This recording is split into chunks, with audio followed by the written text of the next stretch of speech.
And if someone was to say to you, there's some selfish motives behind that, you'd obviously take offense. Yeah. Which shows that you've got an ego. And that's why acknowledging and having a greater knowledge about your own ego is so valuable, so that you know what you're more likely to be manipulated from.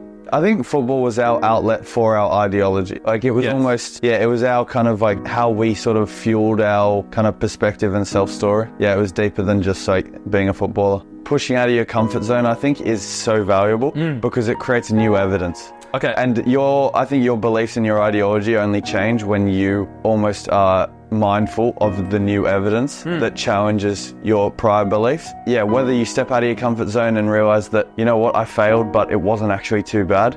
That makes you realize, you know what, failure is not something to be scared of. It's actually a learning opportunity. And that's why I think the self-work that we do and sort of like the introspection is so valuable, is because most people wouldn't know their ego, and like to an extent I am not aware of all parts of my ego, which then lead me to make the same mistakes over and over until once you learn from them, be like, okay, maybe that's type of my personality or part of me that is just innate or that I haven't been aware of and leads me down these same paths. Like we said about the false consensus effect, right? If you keep surrounding yourself with echo chambers of the same thoughts of what you believe, then you'll become on one side very strongly. Like the self-discrepancy theory, it's your ought self. So ought self is like the responsibilities and the obligations you feel you must live up to. And coercion is almost like a false sense of, oh, well, I'm not living up to my ought self. I should be doing this. Yeah. Or if you have a higher likelihood of pleasing people, it's like, oh, I should be doing this for someone, or I should be going towards football for my dad because he wants me to, or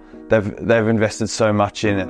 So yeah, I think it is contributing to that discrepancy between what your actual self is and what your ought self is. Do us a quick favor, guys, hit the follow, subscribe button, share this with someone who would benefit from it, and help us grow, as the more we grow, the better the episodes will get. Thanks guys for helping us, and let's get into the episode. You can do whatever you want. You're gonna just see me playing flappy golf with mid broadcast. That's an OG game. That is an OG game. Oh gosh, I wasn't even good at flappy golf. Halo was my thing. What was? Halo. Yeah, did you guys get that? No. Oh, see, that just got airdropped around like the plague. Everyone had it. What about Octagon? Did you play Octagon? No, what's that? Octagon, that was another... Guys, this is an episode that I wanted to do for a long time. Honestly, I probably reference you in these podcasts. Maybe once to twice every single podcast. Yeah. I always say, there's this friend of mine who I speak to a lot, we relate to a lot on a lot of things, and literally, I shout you out, like probably, if there's anyone who I shout out the most in terms of even references, it's pretty much always you. So if anyone's more than I deserve. No, it's just because for context, and I think I've even said this before, the way that we met, the way that we found each other, it's like our paths had crossed so many times, and it was just, it's almost like we just had to be close.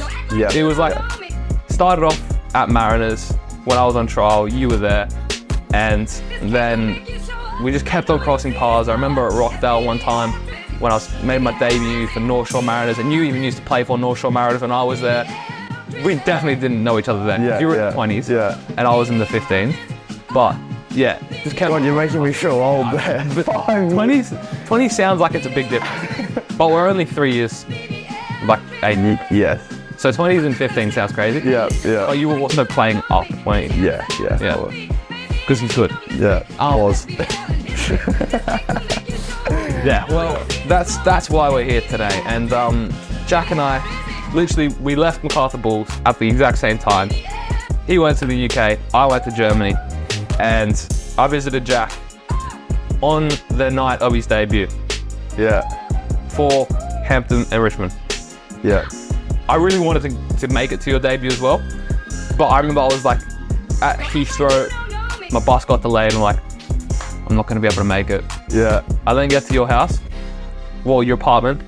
Tell me what happened on that night.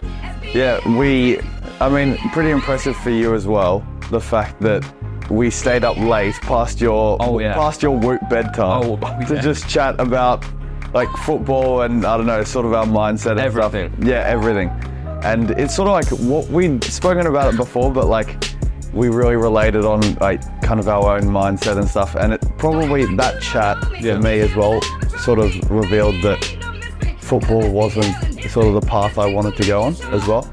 I probably haven't told you that either, but like it was sort of like being able to speak about it kind of like revealed to me like, you know what, maybe it's not the path that I want to like succeed down and like what best aligns with my values.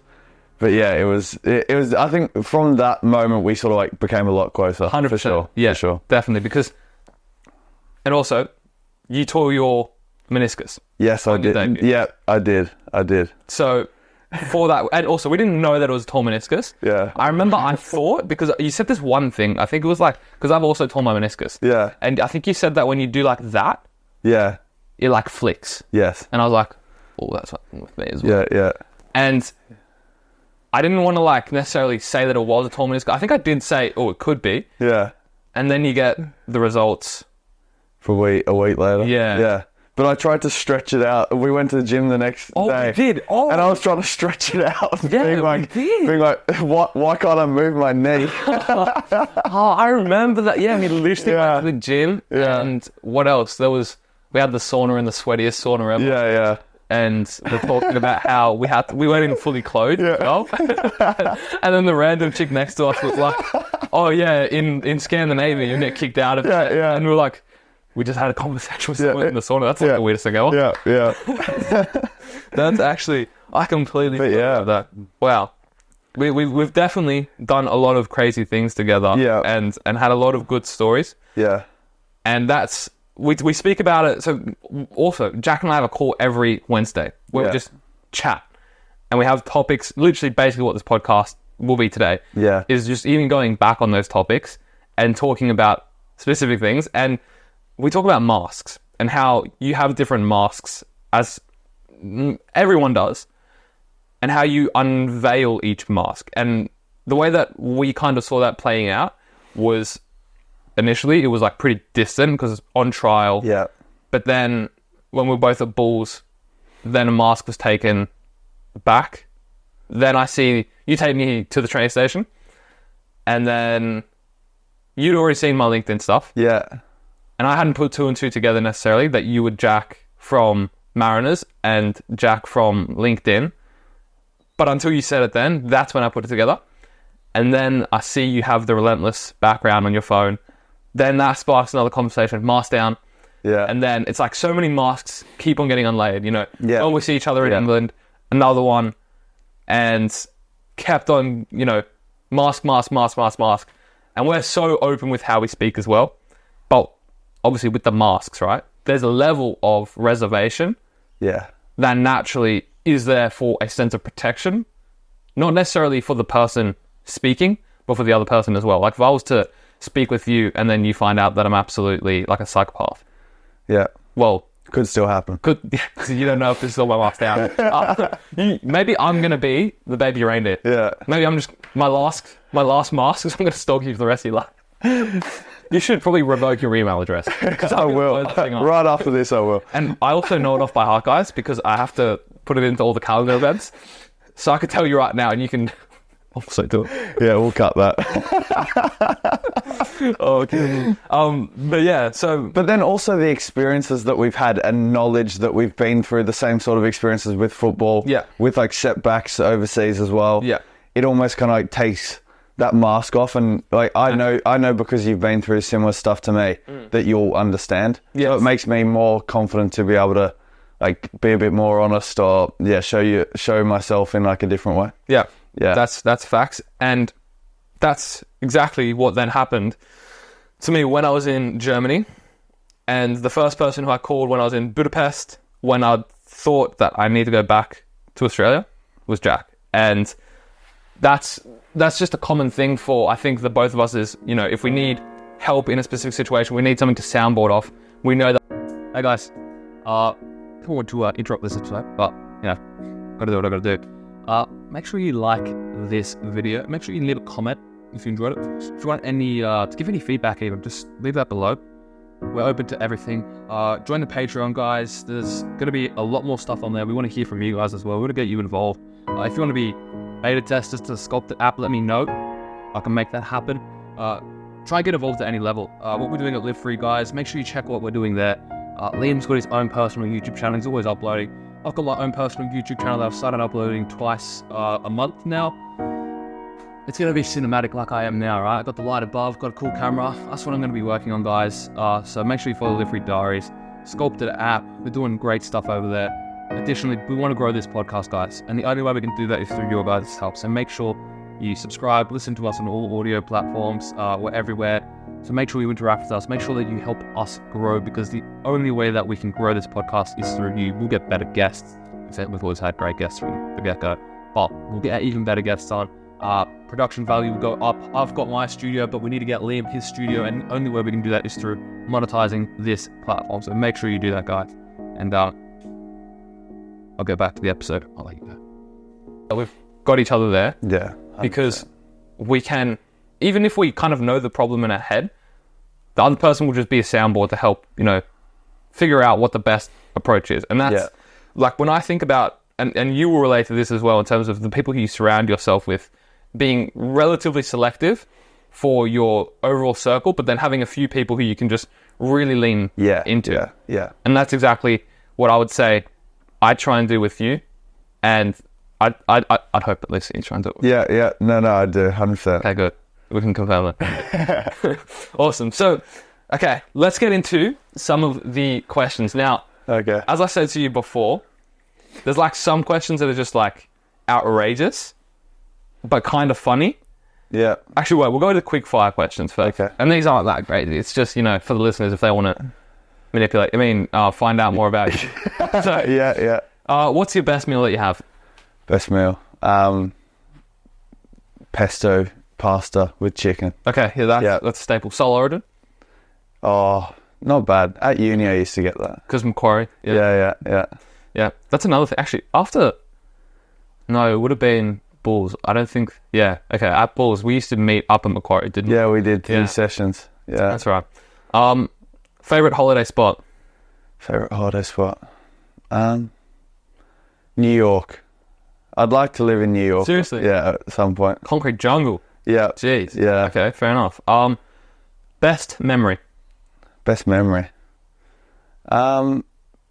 Probably for my dad's 50th, we went to Europe. That was my first time going there. Oh, yeah. On the same day, we went to see Manchester United and Everton play in 2 separate matches. We also went hiking in Scotland, so that's a memory I look back on. Okay. Fondly. Yeah. Oh, so that was the first time you went to Scotland. So when you went back, Yeah, I'd been there before. interesting. Yeah. Okay. Yeah. All right. But whereabouts? You were in Shamrock? No, that was Ireland. Ireland was Shamrock Rovers. I get it. Yeah. I was just saying. He's taking me everywhere. Yeah. Actually, yeah, that was a crazy one as well. Yeah. That Honestly. the football guys is even the topics that we're going to be speaking about today. Yeah. The coercion in football's crazy. Like the fact that we can go to a club and they can just have control of us, and we'll just dance for them. Yeah. Yeah. No, I'll jump how high, Yeah. honestly. Literally. Yeah. And then they'll say, sorry, we've got too many players. Or they won't even say anything. All they would say. Yeah, that's the problem. To be fair, I hadn't had as many crazy situations on that end as you did, I think. Yeah. I think that maybe just because I had, at least... No, actually, even when you were at Brentford. Yeah. Because that was through Lloyd, right? Yeah. Yeah. So, I don't even... Football's just... Yeah, I know. Football's just crazy, bro. Okay. Going into the what would you do situations. Okay. This first one's not that crazy. Second one's crazy. Okay. You planned a holiday for the 5th of September. Your sister plans her wedding for the 9th of September. You return back on the 8th. So you make it in time for the wedding. Yeah. You wake up on the 5th of September and you check your flights and you realize that you actually return back on the 10th of September and you're going to miss your sister's wedding. Yeah. What do you do? Well, you'd make sure you'd get a flight to... On the 8th? Well, yeah, so that you're there for the wedding. You'd have to. See, Surely there's no holiday that's... More important than your sister's wedding. More important than your sister's wedding. Holiday's a holiday.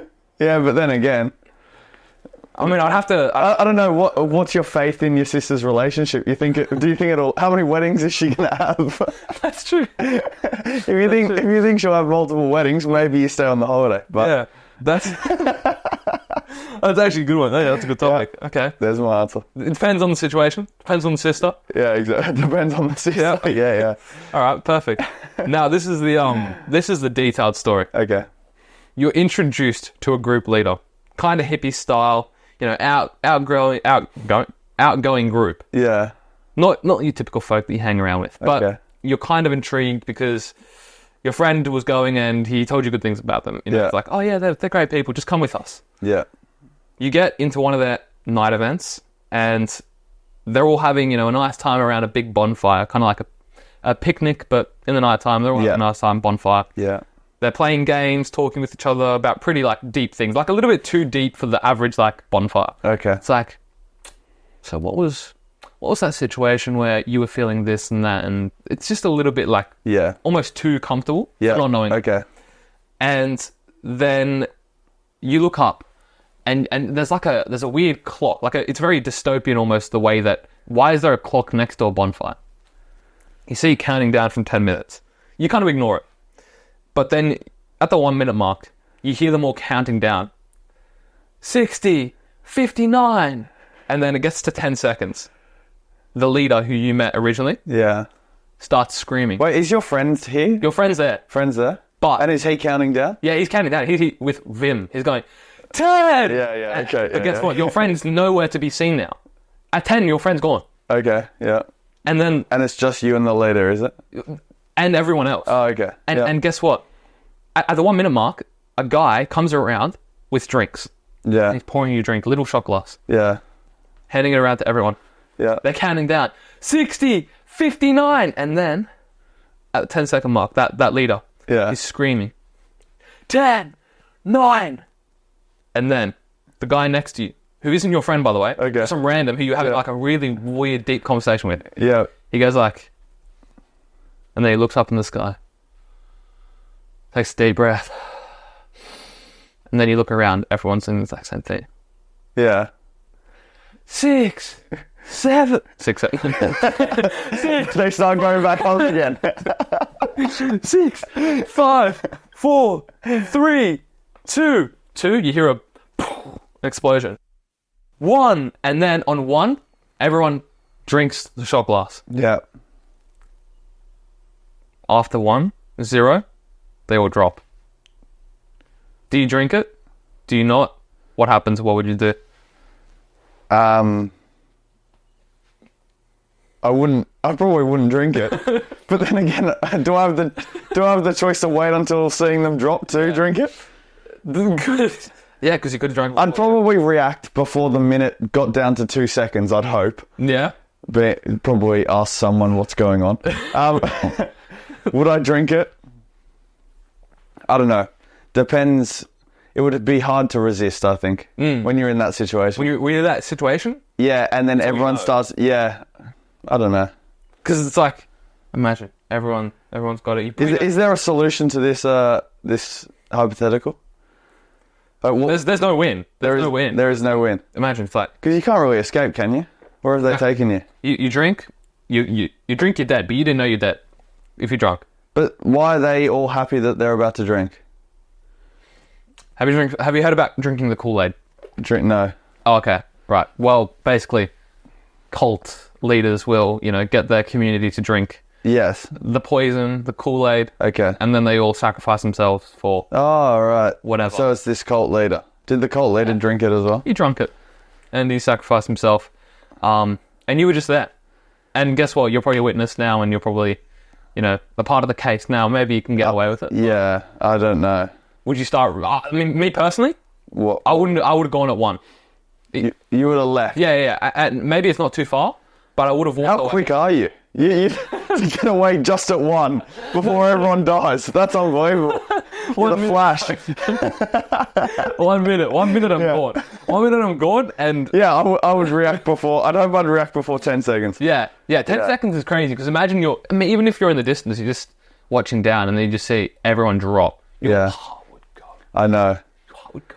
Yeah, it'd be a bit creepy. That would be, and your friend's gone as well. Wait, but did you see him leave or not? No, your friend's like gone. Like he's drugged the thing, and he's gone. He's dead. He sacrificed himself. Yeah, there's better ways to go. There are better ways. There are definitely better ways to go. Yeah, that could never be me. Let's just say, getting in my... Oh. We'll see. Could be next to the agenda. Yeah, exactly right. I was planning on going to a bonfire after this with you, but... Yeah, I think I've got something on. Yeah. Yeah. Yeah. Too fair? Yeah. Fair. All right.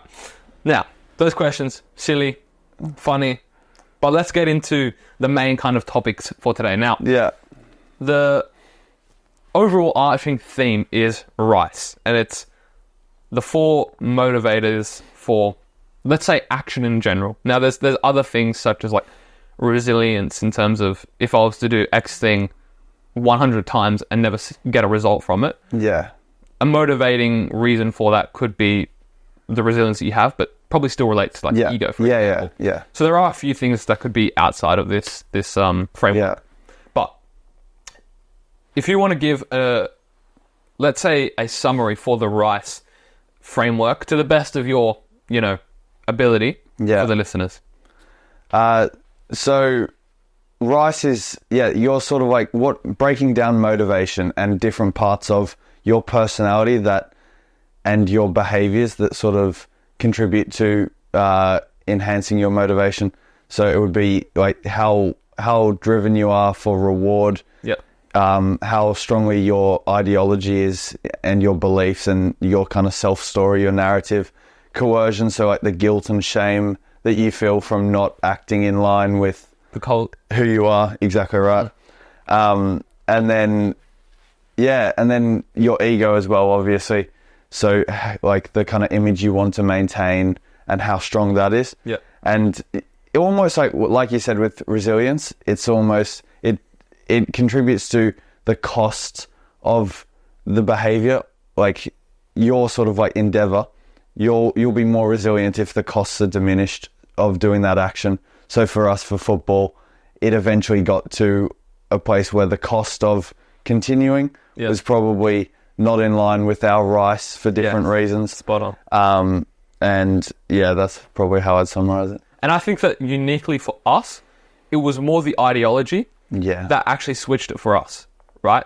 Because most people would say that the reward, or they stop loving the game. And I think that you maybe had a little bit of that. Yeah. For me, it wasn't that at all. I mean, we've spoken about how I couldn't care less about football. Yeah. But the reason for a shift of that narrative so drastically for the outsider is not because, we just give up at a random notice. Because that's definitely not the situation. If that was the situation, we would have quit at the first rejection. We would have saved a lot of money. Oh yeah, we would have saved a lot of money. Exactly. Yeah. And like it's much deeper than what the surface level could be seen at. Yeah. I think football was our outlet for our ideology. Like it was almost it was our kind of like how we sort of fueled our kind of perspective and self-story. Yeah, it was deeper than just like being a footballer. Yeah. And it was a vessel for that. Yeah, 100%. Because I think that, you even love golf, right? Yeah. If you were to take golf seriously, yes. Try and tell me that you wouldn't try and become Tiger Woods. Yeah, I know. So that I wouldn't be able to, but yeah, I would. But see, with that same like delusion that we had with football, and also it's not necessarily delusion; it is purposeful delusion. Yeah, it's not bad delusion. Yeah, but that type of ferocity that we give to trying to become better, we would also probably be able to then give to something else that we enjoy. Yeah, and I think that that's a very transferable thing. And also, I did forget to say that, guys, Jack also is studying psychology. Yeah, so this is where. If we say things, or at least if Jack says things, he's accredited to say. Yeah. Okay, different story. I'm just saying things for the sake of saying things. But Jack actually has perspective here. Yeah. Where a lot of my things are subjective, and you could also argue wrong. Yeah. But it's just my situation. Yeah. So I'll say it. But that's also from from football, we didn't almost learn just football skills. Yeah. I think a lot of what we took away from our football experiences were contributing to our ideology, our self-development as a whole. Yes. So that they're applicable to other aspects of life, which I think is different to. I think that kind of explains how we relate to in terms of our rice. Yeah. Is the reward isn't the biggest driving factor. It's not as if I need to improve this aspect of my footballing game. It was almost, how do I become a better person? So our ideology was and ego to an extent, but our ideology and our self-narrative was so important to us that's sort of what we wanted to prioritize. That is a good point. And the reward thing for us is we always are the first people to acknowledge how privileged we are. Yeah. Yeah. Where I think a lot of people aren't necessarily in tune with how privileged they are. And we actually spoke about this yesterday, how you can actually create a false sense of reward through achieving a certain objective, which is also subjective to each individual. Yeah. The reward that I would give to you is going to be completely different to the reward, or seen as completely different to the reward that I give to the next person, even though it's the same. Yeah. And the example I always give is, if I was to give you $1 million to run 100 meters under 15 seconds, then you'd take it because it's not going to take you too much to do, and you know that you can probably do it in a few weeks of training. Yeah. If I was to give it to a single mum, she'd probably also take it as well, and she'd probably take the year off just to focus on that one thing. Yes. I give it to Elon Musk, he wouldn't. Not worth getting out of bed for. Exactly. Yeah. So the same reward is completely subjective and different. Perception-wise for each individual. And through our privilege, we're able to focus on our ideology more. It's like you said, it's not an urgent. We did speak about urgency with privilege as well. It's not an urgent, we need this reward. And reward in that sense, if you are in a less fortunate position than ourselves, is almost, reward is survival. And that can be the biggest driving factor, which diminishes all the others as well. Exactly. And when you don't have to necessarily worry about those intrinsic or dribble. Cut.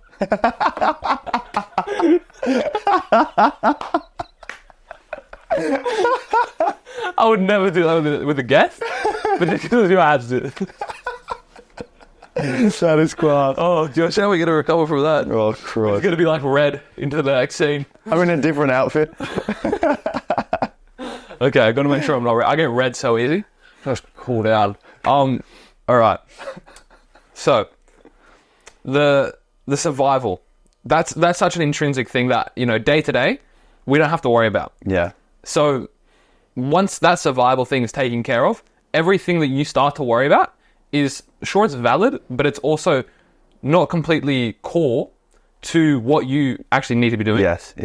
And that's where it's like, it's make or break for me to become a professional footballer is actually a fallacy. Yeah. And it's a manipulated fallacy that you then so strongly believe, which also can be rooted to your ideology. But if you're in a less fortunate position that you don't even need to worry about your ideology, your reward becomes your ideology. Yeah, it does. Yeah. If you're, if you're in Africa and you're looking for your water, that's so demeaning to say. Yeah. But that's actually a reality. Then their ideology becomes, I must survive. At all costs. Yeah. It's tough. And that's the thing, is that's sort of a driving factor for us as well, is that because we have this opportunity and the privilege, it's almost, you don't want to put it to waste. Well, that definitely for me is, without, it would be an insult with the privilege and the opportunity and the head start in life, really, just by growing up where we are. Yeah. To not use that to our advantage would be, offensive. It would be, yeah. And I literally, we spoke about this before, I think maybe 2 weeks ago, and the disparity between, if we were to fail, the little impact that would actually have on the overall significance of our life is so little that we could fail and then actually get even higher than we were before that failure, and that be almost like normal in today's society, in the West at least. But for someone in Africa or in a less privileged nation, one mistake actually means death. And even if you were to catch a cold in one of these places, you'll die. For us, we catch a cold completely fine. But those types of things. And it brings it back to football as well, and our experiences with football is that when clubs did take advantage of us and put us through the ringer, it was almost, we sort of looked at it like, because we weren't that, we didn't need to have football as our out or our survival mechanism. Whereas if that is your way out for South Americans or Brazilians, or Africans, they need that way out, so they'll put up with a lot more than we're fortunate. We don't have, we're not in the position where we have to. It's that like dire need that it's their one out. And football does have the ability to do that. Because it is. Hey guys, I don't want to interrupt this episode, but gotta do what I gotta do. Make sure you like this video. Make sure you leave a comment if you enjoyed it. If you want any to give any feedback, even just leave that below. We're open to everything. Join the Patreon, guys. There's gonna be a lot more stuff on there. We want to hear from you guys as well. We want to get you involved. If you want to be beta testers to the SCULPTED app, let me know. I can make that happen. Try and get involved at any level. What we're doing at Live Free, guys, make sure you check what we're doing there. Liam's got his own personal YouTube channel. He's always uploading. I've got my own personal YouTube channel that I've started uploading twice a month now. It's going to be cinematic like I am now, right? I've got the light above, got a cool camera. That's what I'm going to be working on, guys. So make sure you follow Live Free Diaries. SCULPTED app. We're doing great stuff over there. Additionally, we want to grow this podcast, guys. And the only way we can do that is through your guys' help. So make sure you subscribe, listen to us on all audio platforms. We're everywhere. So make sure you interact with us. Make sure that you help us grow, because the only way that we can grow this podcast is through you. We'll get better guests. In fact, we've always had great guests from the get-go. But we'll get even better guests on. Production value will go up. I've got my studio, but we need to get Liam his studio. And the only way we can do that is through monetizing this platform. So make sure you do that, guys. And I'll go back to the episode. I'll let you go. It's not necessarily something where privilege has too much of an influence over whether you're good or not. I mean, it does help if you can hire a private coach, things like that.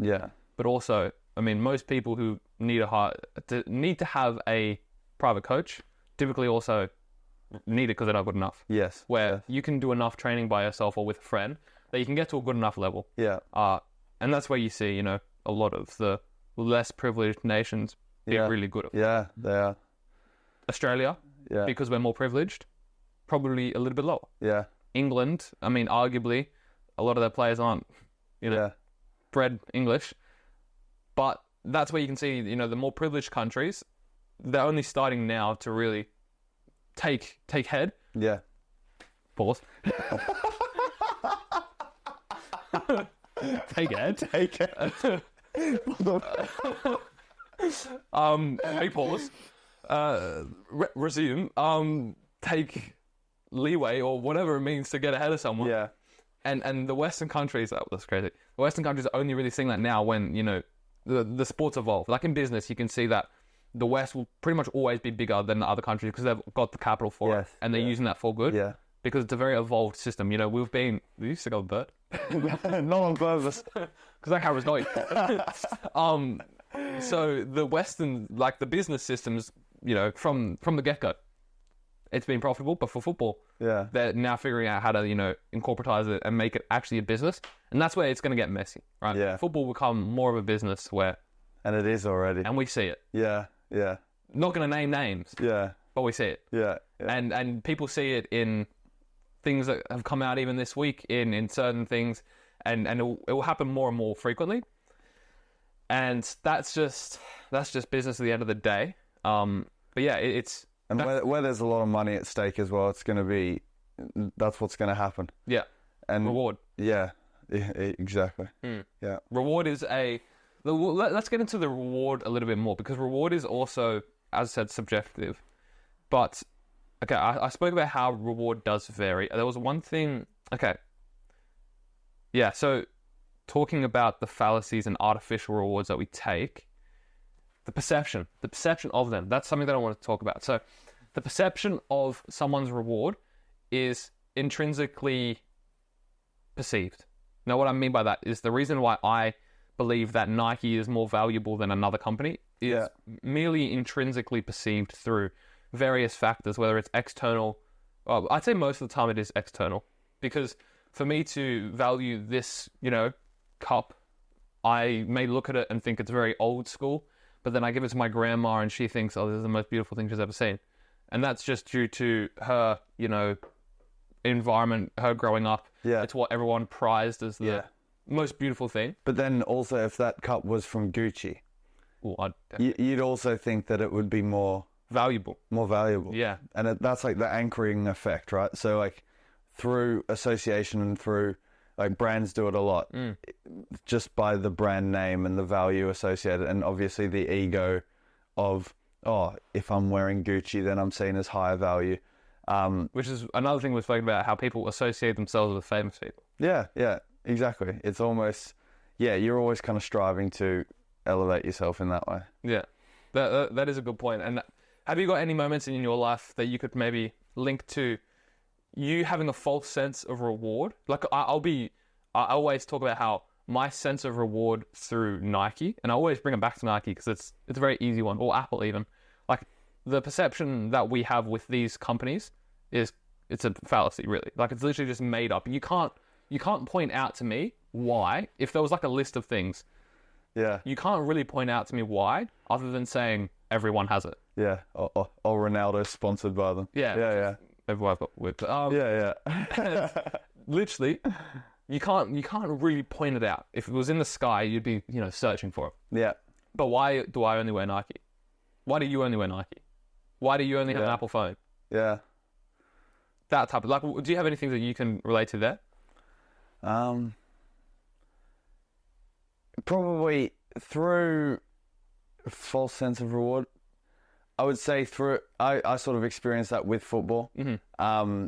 Having from an outside perception of also almost like making a debut and thinking that once you make your debut, you're at that level and you're seen as a professional footballer. And like from an external point of view, it's like, wow, he must be at a decent level. But what I was actually like a week before and what I was like a month after my debut is no different. My ability doesn't really change. Yeah. And there's so many external factors that really, they contribute to whether I make that debut or I don't. And sort of like living that and realizing that it wasn't, and actually experiencing that reward and realizing it wasn't what it's all built up to be. Yeah, that's probably how I can relate to that. And it is helpful to have a false or artificial reward. Yeah. Which is that purposeful delusion, right? Yeah. If you truly think that chasing this thing will actually get you to where you want to be, which we all know it probably won't. Yeah. But if you can strongly believe that, you've got a higher chance of actually achieving it. Yeah. Which is that purposeful delusion. Now, but then that's the gold medal, like fallacy as well, right? So if you work for Olympians, if you work 4 years non-stop to try win a gold medal at the Olympics, if that's your one objective, once you get that and you realize, okay, it was amazing, then where do you go after that? Yeah. And I think like that's almost with the awareness that reward in itself innately can't be the end goal, because no reward is ever going to be lasting forever. Yeah. I think Johnny Wilkinson, who used to be an England rugby player, said it a lot. He kicked the conversion to win England the World Cup, and that was his dream from a young age. And obviously, that's a dream from built up for over years. He said maybe it was fleeting. Like it lasted 2-3 days where he was on top of the world. After that, so that's the best reward you can get, and it's still fleeting. Yeah. So almost an awareness that no matter what reward, it can't be your be all and end all as your motivating factor, I think. Yeah. For humans, we also naturally so strongly believe that the grass is greener on the other side. Yeah. Which I don't think is necessarily a bad thing, because having that purposeful perspective will naturally help you achieve more. Because on the flip side, if you weren't to have that, you're just content sitting, being, which is also a bad place. Yeah. So as both do have their negative connotations on each polar end. Yeah. And look at me speaking so smart with these glasses.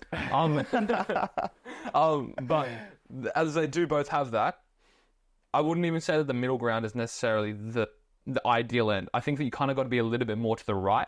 Yeah. The middle ground's also, I'd say, taking your privilege for granted a little bit, because there will be someone who's in a less privileged situation who's still doing more than you. Yeah. So for anyone, I think in that position, whether you want to be on one extreme or the other extreme, I think that a little bit towards the working a little bit too hard for the sake of just doing it.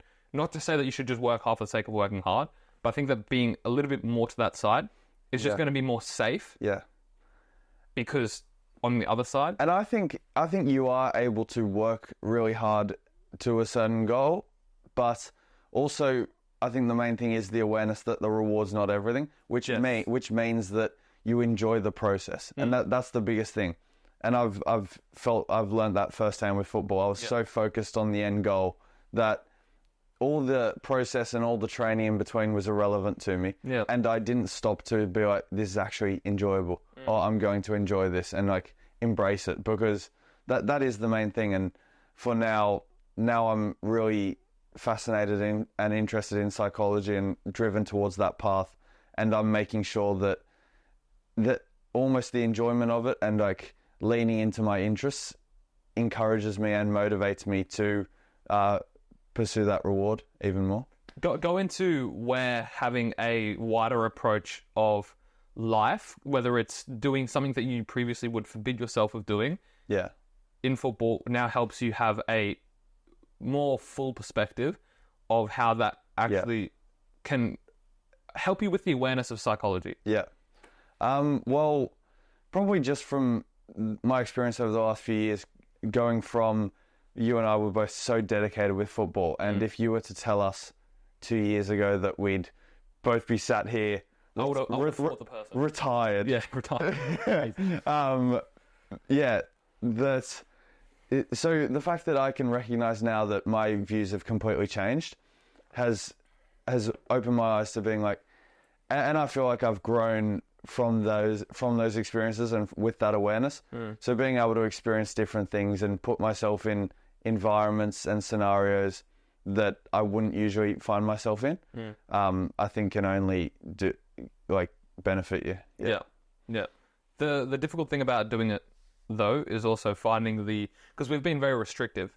We don't necessarily the thing about us is that we would always be the first at training, would always be the last to leave, things like that. Yeah. It wasn't difficult for us to do. No, yeah. As you said, we wouldn't think twice about it. Yeah. Like I remember when I'd be training with the 20s and on your day off from the second team, I'd see you at Blackburn Park training. Yeah, yeah. And that's just second nature for you. Yeah. So these types of things, as difficult as it may seem from the outside, it's just, so what? I'm just going to do that. Yeah. And people think that's so difficult to do, but it gets to a point where it's so easy to do it because it's all you know. Yeah, yeah. But on that flip side, it's almost become comfortable being uncomfortable. Exactly. Yeah. Which is a good thing to be. Yeah. But additionally, when you then flip it, which now, not to say you have flipped it, because the complete opposite would be like complete degeneracy. Like you'd be going out partying every single night, which you don't do. Yeah. But how do you then find the discipline to be able to do those things but not get carried away? Because essentially, we got so carried away in the process that the hard things didn't become hard. Yeah, yeah. So how do you then make sure that the fun things don't become so fun that it's all you're seeking? Yeah, it is difficult, and it's sort of a balance that I'm still trying to find. And sort of talking about how it was easy for us to turn up early to training and do the extras and work harder than other people. That was almost our comfort, in a weird way, our comfort zone. That's what we find easy. Literally. And so what I try and figure out now is I try and seek like the uncomfortable things. Okay. So like almost in endeavors that I would not find myself in, and be like, this is something that I don't usually do. It may for other people be simple, but because I've sacrificed it for so long with my football career or being so dedicated in one way, you might neglect it in another.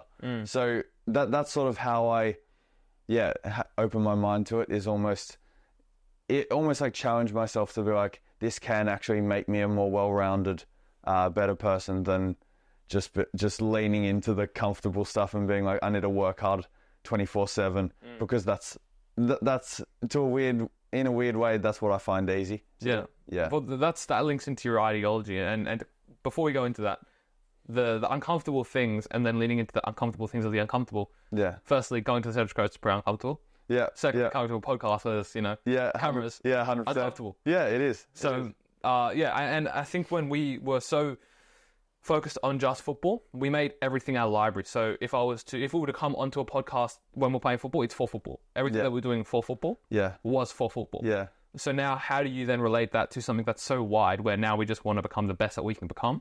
Yeah.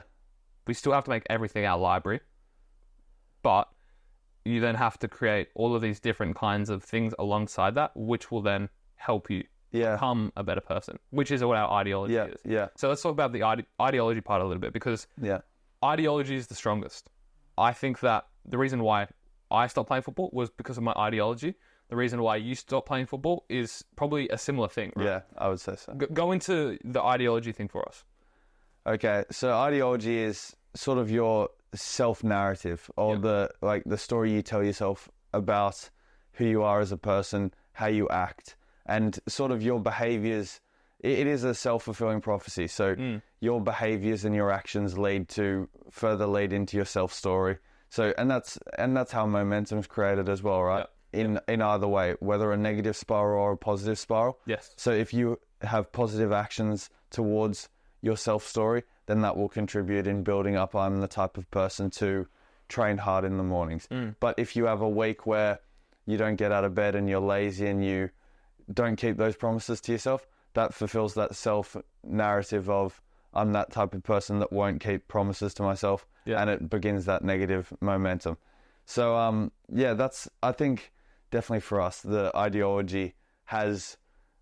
It's probably pushed us so far down a path that it can blind us to other things, which is true. why we sort of started having those chats each week, is almost trying to find challenging thoughts, because we do think very similar, that almost confront our ideologies and be is there a better way to perceive these circumstances? That's a good point. And when you're going down that, our ideology isn't that we should then be so granular and focused on the one way of thinking. Our ideology is that's good, but we also have to be aware that there's better ways of doing it. Yes. Now, we know that we should still have that, purposeful focus on that path. Yeah. But we also then have to put specific things in our way and in our path to make sure that it's challenged. Yeah. And I think that's what we do. Yeah. Well, and if we were to, yesterday, some of the stuff that I maybe said to you, I don't even necessarily believe. Yeah. But it's just a different perspective that you may not have thought of yet. Because exactly right. Because I'm not thinking like you are yet. Because there's so much context that I don't know about. Yeah. That for me then to just say, oh, but this is plastic, not glass. Something like that could just think, oh, it's plastic, not glass. Yeah. It's plastic, not glass. And then you have a moment where it's I got to think that it's this, and that. And that type of thing. It's like that quote we always talk about, that what gets you from successful from 20 to 25, if you apply that thinking for the rest of your life, you'll still be a 22-year-old in a 60-year-old's body. Yeah. With 60-year-old circumstances. Yeah. So, it is almost like trying to think smart, not think hard all the time. Yeah. Pause. Yeah. Resume. And that's... I think Chris Williamson talks about it a lot with the vehicle thing that you just said. Yeah. Did you just... No, I made sure. This is going to be a great podcast for laughs, by the way. Yeah. And the other thing about Jack, guys, is Jack's one of the funniest guys I know.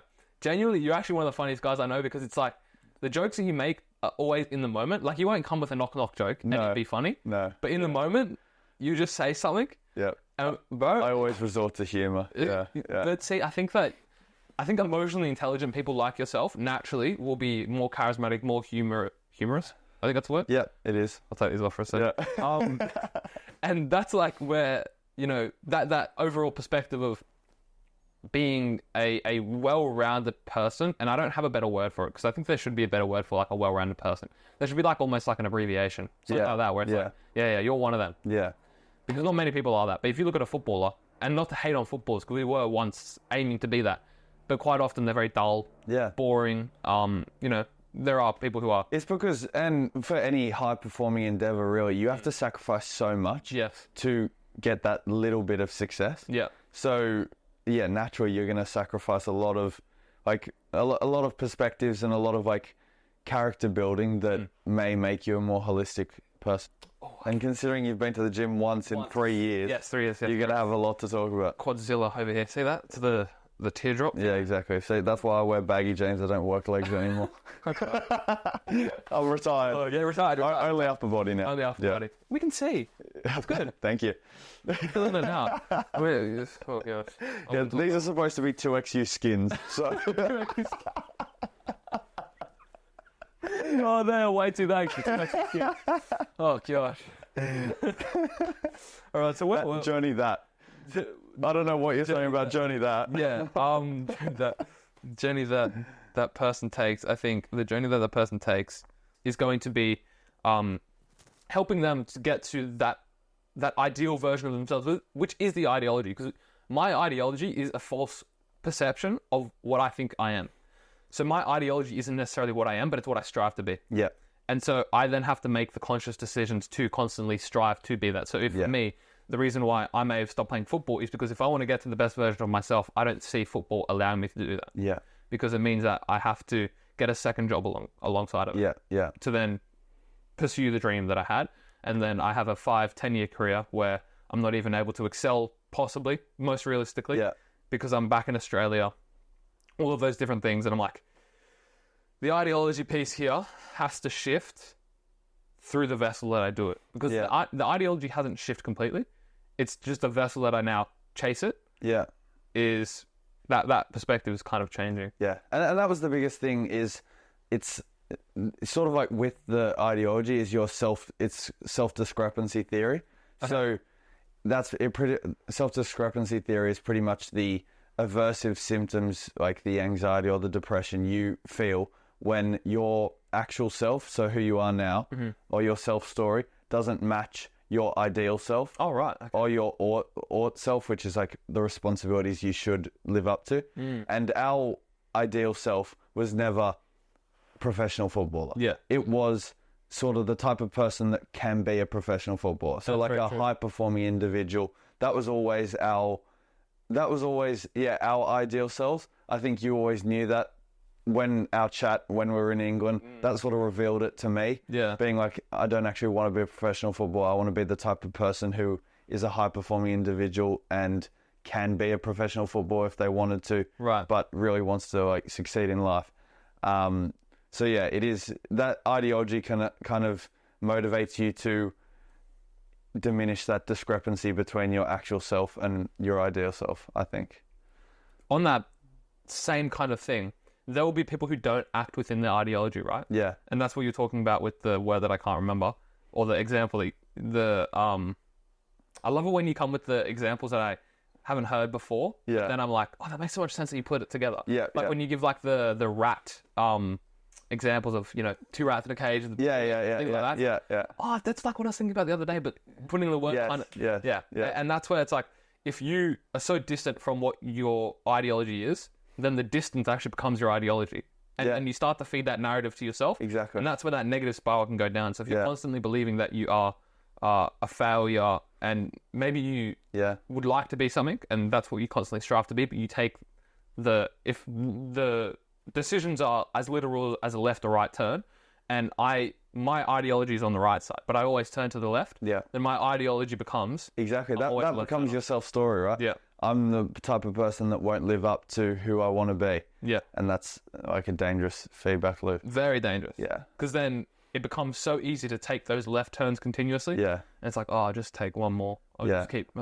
It's easier to do that because I know that I've got to be in the right state to do the right turn. Yeah. And you'll end up never taking it. Yes. Yeah. Very, very dangerous place to be. Yeah. There was another piece on ideology that I wanted to go into. And, okay, so how is it formed? Role models, education, influence, community, self-reflection, and you also are ignorant. So what I mean by this is your ideology is going to be different to the next person's ideology. But how did you get in the position to form that? Was it through the way that you were brought up? Was it through the things that you saw on TV? Was it the people who you listened to on the podcast? Yeah. On that, can our ideology be so false through external manipulation or coercion that we then end up chasing something that is completely wrong. And I won't name the specific example that I could give, but it starts with T and ends with errorist. And I think that gives it away. That'll be demonetized. Yeah. But that type of thing, right? Yeah. That really is ideology at its strongest. Yes, it is. And it's the false consensus effect, right? That's the So, word. it's almost you believing that your beliefs are shared more than they are. And believing, it's almost like a lack of theory of mind, right? Okay. Thinking that because Nick's the similar age, he'll think the same as me. And it's almost overestimating your beliefs and like how they apply to the rest of the world. And it can be dangerous, 100%, as the example you gave. But I think, would you want to know like how my ideology was shaped? Well, look, I thought about it for myself. Yeah. And I think that like my ideology was heavily influenced by my family. Yeah. So I guess that is typically a safer place. But yeah, I guess if you thought about how your ideology could be made, and like I think in a Western country where we are pretty protected, most people's ideologies are pretty, sane. Yeah. Or at least they are challenged enough to reflect enough to realize that it's wrong, right? Because if my ideology was that I need to kill a dog every single morning because cats are so much better, I'll probably get punished. Yeah. And then I'll reflect enough to realize, oh, well, I should probably, love dogs. Yeah. But I think in that same standard, if you, obviously a lot of people kind of adopt their ideology from their families at a young age. And from like what I've learned, the formative years at a really young age, when you're at 3 years old, you're not cognizant of the thoughts that are going into your head. It's just pretty much you're just adopting things from the world around you. Yeah. And parents almost like portray their insecurities or their own negative experiences from the world onto their children just by wanting to care for them. If they've had a negative experience, thinking that, oh, well, this is always a bad thing. And that can bias you towards... Yeah, and then from that point, it is confirmation bias, right? If you've always believed that this thing's dangerous, I don't take risks because it's out of my comfort zone and it's dangerous, then you'll always look for more like behaviors and actions that kind of feed that belief. Yeah. So it can be, and that's what I find really fascinating with psychology is why and how sensitive your ideology is, right? Like definitely at a young age is that it's almost... Yeah, really small actions can really change your ideology and your beliefs in a big way. That's exactly what I wanted to talk about, because I remember from a few conversations that we've had, I'm very unaware of I think it's theta, the stage when you're most like malleable for creating thoughts and etc. when you're younger. Is it called theta? I'm not sure. Okay, yeah. I listened to like one Every Human episode on it, and it's like talking about how when you're younger, those types of things will have the most influence over you. Yeah. And I don't relate to it too much, obviously, because I don't remember it. Yeah. So I'm just unaware of it. Yeah. But I think that does make a lot of sense in terms of, where that ideology can be formed. Yeah. It's just interesting to see how it can be challenged and evolved over time. Yeah. Dependent on the experiences that you then have. Yeah. And the decisions that you then make. And there's one really difficult construction of thought pattern that the High Performance podcast often talk about, which is if I was to live every single life experience that you have up till this date right now, I would have done exactly what you would have done. Yeah, exactly. And people who are listening to that for the first time are probably thinking, shut up, what? Yeah. But actually, when you think about it... Yeah, you'd have the exact same thoughts and beliefs as me. Exactly. Yeah. If I did everything since your birthday I have it in my calendar. It's alright, don't worry. August the 8th? 1st. 2001. Just say August 1st, 2001. August 1st, I will cut around it. Yeah. August 1st, so, August 1st, 2001? No way. Wow. What a good friend. Yeah, see, that's just called memory. Yeah. Well, so what's mine? So, back to the 15th of September 2004. 15th of September. 2004, far out. I know, I hate it when I'm with younger people, I'm not going to lie, because like, if only I was smart as you when I was your age. I know. But also, we're always going to fall into that. But if I had those glasses, I'd be as smart as you. Wait, you do have the glasses? Yeah, I left them at home. Oh, That explains my dreadful performance on this podcast. next time, the glasses will come. Yeah. And we'll be talking, like... Yeah, about some... global economic. Yeah. Finance. Can't even spell economic. Yeah, ECQ, like something like that. Where even were we? I think ideology, how the early stages of you growing up, and I guess the choices that you then make. Like we made pretty drastic choices that then again forced us to kind of adapt our ideology. And that's why pushing out of your comfort zone, I think, is so valuable because it creates new evidence. Okay. And I think your beliefs and your ideology only change when you almost are mindful of the new evidence that challenges your prior beliefs. Yeah. So whether you step out of your comfort zone and realize that, you know what, I failed, but it wasn't actually too bad, that makes you realize, you know what, failure is not something to be scared of. It's actually a learning opportunity. Yeah. Whereas if you remain in your comfort zone, your beliefs won't change. And I think that's why comfort zone, like stepping out of your comfort zone and experiencing new things, is so valuable. So that's interesting when we just spoke about how we got so deep into our comfort zone as well, that the next steps that we then took to get out of our comfort zone, as like crazy or as far-fetched as they were, we then also were aware that we needed to still step out of our comfort zone. We then moved to Europe. Yeah.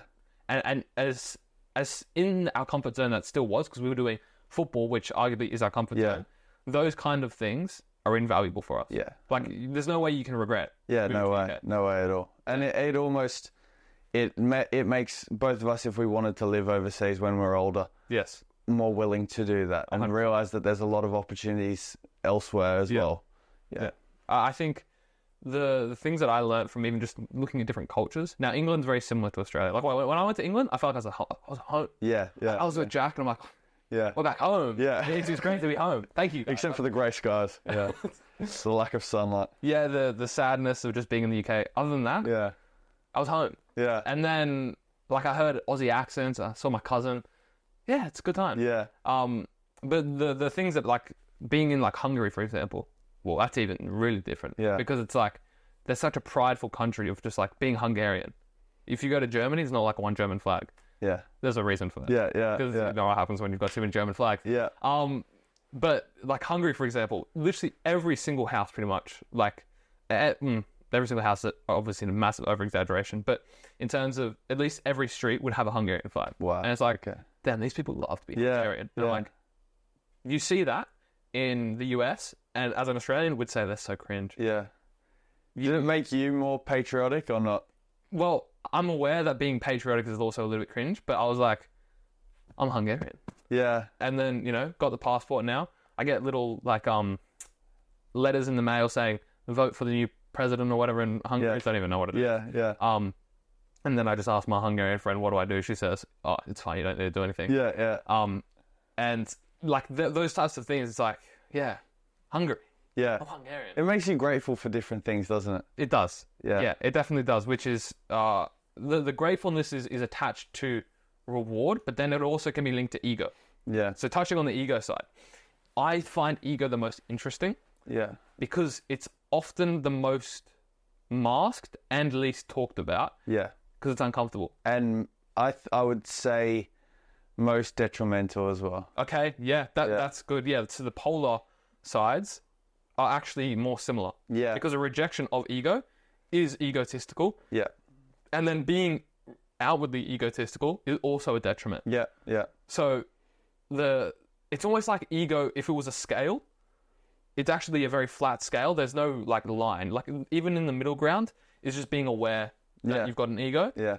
But it doesn't necessarily mean that it's more of an ego than the extreme opposite, like the extreme polar side, where they're openly, outwardly egotistical. Yeah. And then the person who claims to have no ego. Yeah. Because the person who claims to have no ego, that's their ego. That is their ego. Yeah. They're honestly probably the most egocentric. Yeah. Because if I was to constantly say, why are you being so cocky? Be like me. I don't have an ego. Yeah. Come on. Yeah, Be yeah. on the good side. Yeah. That's egotistical. It is. That's the most egotistical you can be. And then being so cognitively dissonant to refuse to admit that you've got an ego Yeah. is so inconsistent. And that's why I think the self-work that we do and sort of like the introspection is so valuable Yes. to actually try reveal your own ego is because most people wouldn't know their ego, and like to an extent I am not aware of all parts of my ego, which then lead me to make the same mistakes over and over until once you learn from them, be like, okay, maybe that's type of my personality or part of me that is just innate or that I haven't been aware of and leads me down these same paths. Yeah. So I think that's why kind of like, doing that research, and definitely for me, like, that's why it is so interesting. Yeah. I love the ego part because it is so uncomfortable to talk about with people who refuse to admit that they've got an ego. Yeah. And it's like, and that's even my ego coming out. It's like, I just love to get into it. and that's where it's like, if you're just aware that you've got an ego, it just helps with conversation, because it's like, I am able to, and I don't necessarily like explicitly saying what all of my rice is, because it's like, I'm aware of what I'm aware of. Everything else, I don't know. So when I explained it to you before with how I did with ChatGPT, I then was like, okay, I know what my rice is to me, but guess what? I only know what I know. Yeah. So I could be completely wrong. Yeah. I could just be exactly. manipulating everything to be what I want it to be. If I say... You're just coming from your own bias of your own views, right? Yeah, exactly. Like when I was like to ChatGPT, oh yeah, my ideology is intrinsic to my success to overcome X, Y, or Z. Yeah. That's because that's where I have the most pride. You've got the Nick tinted glasses on. Yeah. Yes, they are. Yeah. And that's the thing where it's like, that's where I had to ask ChatGPT, okay, I'm probably like, I would like to think I've got a good enough self-awareness to realize. Yeah. But I could be completely wrong. Yeah. Ask me as many non-related questions as possible to help me then understand what my rice actually could be. Yeah. And there was, I think, two things that was interesting about what I originally thought it was, and then how ChatGPT kind of interpreted it. Yeah. And I can't remember off the top of my head, but we did speak about it previously. And those types of things, not massive, but definitely is like a proof that our ideology is blinded by other kind of things. Yeah, other factors for sure. Yeah. 100%. And I did the same sort of exercise with ChatGPT asking about rice. And almost as if I was inspired. And part of that I asked like about kind of like challenging each part of your rice. Okay. And sort of like the learnings of how beliefs about my ideology, about reward, and what I thought that worked in my favor or motivated me to a certain extent. Also, it almost like put light on what I'm neglecting in that same in that same stance. So like, I think, and that's ChatGPT. That's not a professional, and that's not like from experiences where I've learned. That's just kind of like giving me random answers that based on how much research we don't know. Yeah. So it is. Sort of those blind spots do affect each part of rice for sure. Yeah. And it's even interesting like with ChatGPT, because the ChatGPT ideology is also like completely written, right? Whenever I ask ChatGPT to relate to a specific person, it always gives me Elon Musk, which is why I also have my Elon Musk analogy. Yeah. Because I got it from ChatGPT. Yeah. Like whenever I ask ChatGPT, it says Elon Musk, Oprah Winfrey, and like it's always the exact same people every single time. Yeah. Which is that ideology. Like we are all ideologically aligned with what we believe. And now ChatGPT obviously it's much more easy kind of to see where the ideology is, because if you ask one question, it will revert you. To be aligned with what it says, because it's an algorithm. We are algorithms. We are literally algorithms, and the reason why I may have a consistent reaction, not to my knowledge, is because of either my ideology, the way I perceive things, or what's in front of me. And that's such a difficult thing to come to terms with. But it's valuable recognizing that. I think only with that awareness, you're able to better make judgments in the future. Because you're never going to make the perfect... I don't think there is... You've said it before, and when we were speaking about your situation when you're in Budapest, there's no perfect decision. But with the awareness of that and like what type of person you are, it's almost being more comfortable with your decisions and making more informed judgments for the future. And going with 100% conviction, because you're better off doing that than... Because like if I was to bet... on a horse race, and I didn't know which horses I was betting on, but I was to give it to a middleman, and he was to put the money that I gave him on the horses, and he said, I'm just going to put it on a bunch of horses. And then I end up winning. Let's say $20. I put in $5. I end up winning. I don't know how racing and what not works, but I assume that you put in, get back more. Yes. If I was to put it to that middleman, he was then to put it on 4 different horses. I wouldn't know which horse won because I only see the reward of it. Guess what? He put it on all 4 equally. I don't know necessarily which one got me that money. Yeah. So when you go with 100% conviction, I then go onto that horse. I lose $20.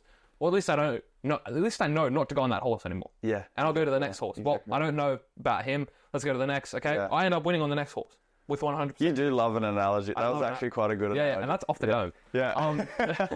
That wasn't off there. Write it down. It wasn't about Elon Musk. Yeah.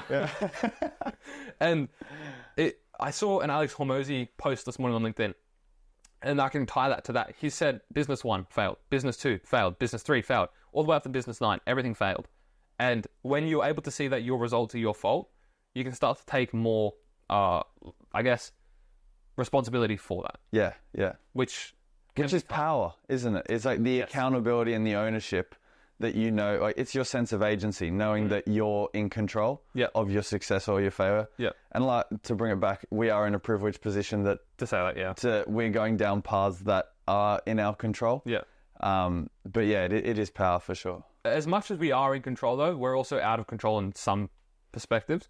But then being in complete agency is being aware that we can't control everything, but doing our best to control the uncontrollables, which is impossible. Yeah. To have enough influence that if it is, I can't control whether like the stock market's going to change and that's going to make my business or break it. Yeah. My responsibility is to make sure that if my business does make it, then I've got the processes and practices to make sure that it strives. Yeah. And if it doesn't, I've got something to fall back on. Yeah. That's where you can actually use complete agency to your benefit. And it gives you peace as well, knowing that you've, like you like to say, left no stone unturned, right? You've done everything you can do that was in your control to try help the outcome. And within your knowledge. Yeah. Because also you can do everything that you know that you think you should do and be completely wrong with it. Yeah. Like if I was to think, okay, I want to become a professional footballer, and all I do is work on my first touch, and I'm thinking, I'm leaving no stone unturned. I'm training every single day.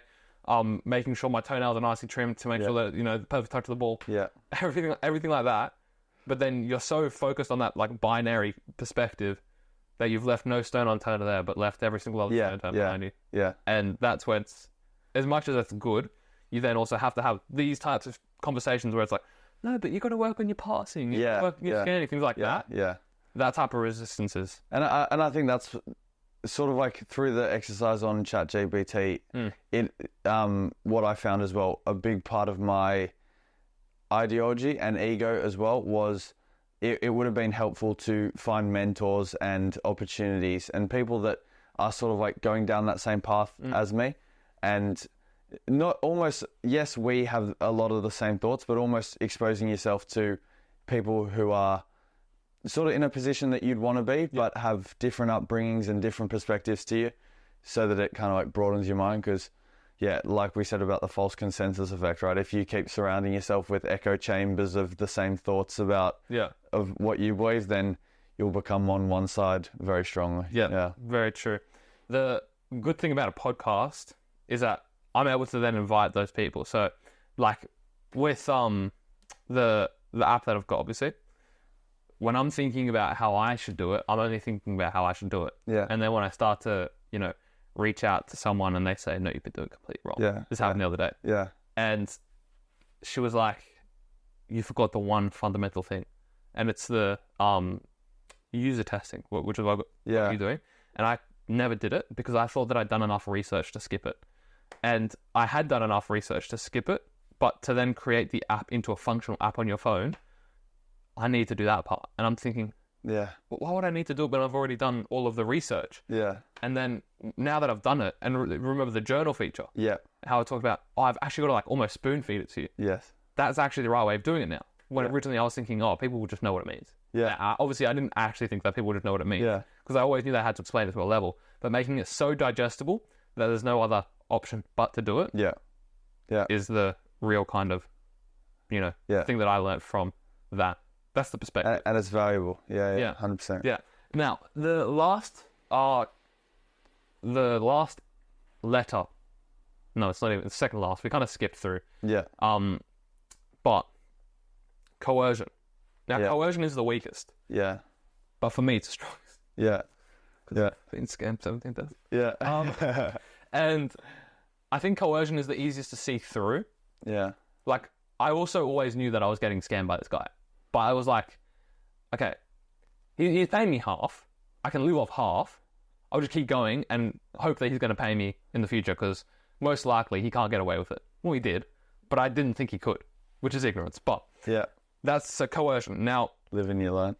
live and you learn. It'll Yeah. probably happen again. Yeah. Don't get any ideas. So, and also, we've literally just given my whole spiel out. Like, if I've talked about ideology, ego, everything. If anyone wants to manipulate me, Yeah. Yeah. Watch this. yeah, watch this. Yeah. So, how to allow manipulation, but then reverse engineer it for good. Now, there is a saying by a famous person who will not be named on this podcast because it will make me look like I have political affiliations towards that person. Okay. And it talks about manipulation and how people can try to manipulate you, but then you can use it for good and kind of reverse engineer it to see where they want you to go. Okay.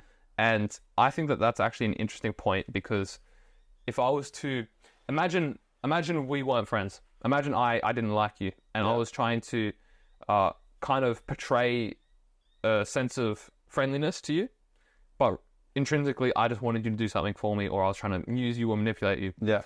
Let's say I got you on a podcast. Nah. So then stalk me. Yeah. Yeah. And maybe reindeer. Yeah.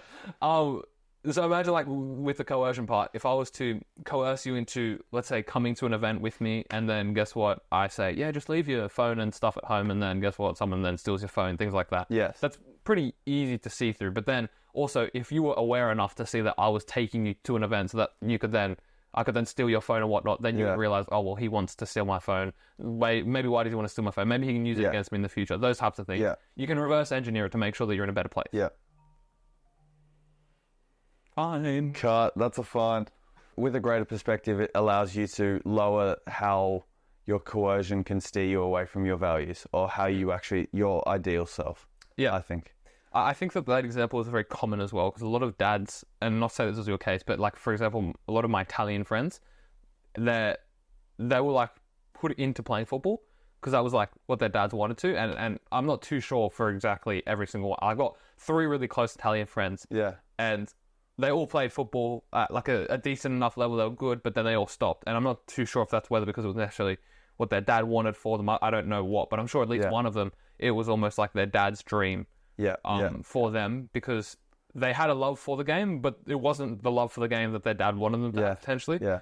And again, I don't know if that's actually the case, but I do know in other situations outside of those types of people where they're almost being told to chase their dad's dream. And that contributes to like the self-discrepancy theory that we spoke about before. It's your ought self. So ought self is like the responsibilities and the obligations you feel you must live up to. And coercion is almost like a false sense of, oh, well, I'm not living up to my ought self. I should be doing this. Or if you have a higher likelihood of pleasing people, it's like, oh, I should be doing this for someone, or I should be going towards football for my dad because he wants me to, or they've invested so much in it. So yeah, I think it is contributing to that discrepancy between what your actual self is and what your ought self is. I think that's a very good point. It's, hey guys, I don't want to interrupt this episode, but gotta do what I gotta do. Make sure you like this video. Make sure you leave a comment if you enjoyed it. If you want any to give any feedback, even just leave that below. We're open to everything. Join the Patreon, guys. There's gonna be a lot more stuff on there. We want to hear from you guys as well. We want to get you involved. If you want to be beta testers to the SCULPTED app, let me know. I can make that happen. Try and get involved at any level. What we're doing at Live Free, guys, make sure you check what we're doing there. Liam's got his own personal YouTube channel. He's always uploading. I've got my own personal YouTube channel that I've started uploading twice a month now. It's going to be cinematic like I am now, right? I've got the light above, got a cool camera. That's what I'm going to be working on, guys. So make sure you follow Live Free Diaries, SCULPTED app. We're doing great stuff over there. Additionally, we want to grow this podcast, guys, and the only way we can do that is through your guys' help. So make sure you subscribe, listen to us on all audio platforms. We're everywhere. So make sure you interact with us. Make sure that you help us grow, because the only way that we can grow this podcast is through you. We'll get better guests. We've always had great guests from the get-go, but we'll get even better guests on. Production value will go up. I've got my studio, but we need to get Liam his studio, and the only way we can do that is through monetizing this platform. So make sure you do that, guys. And I'll go back to the episode. I'll let you go.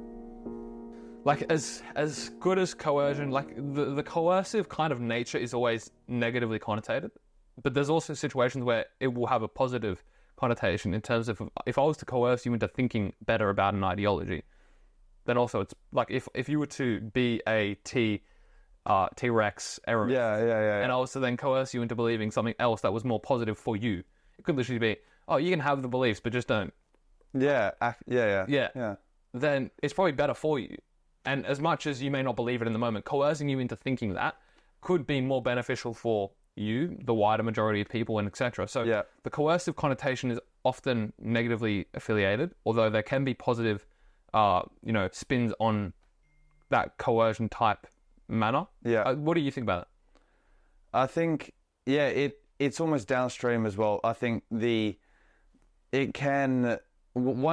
if you can recognize where the root of your coercive, sort of like the coercive power is, whereas a lot of the coercion then comes from the guilt and the shame that is downstream from not acting in the way that someone else wants you to, or that you're trying to be forced to. I think that's where it's dangerous.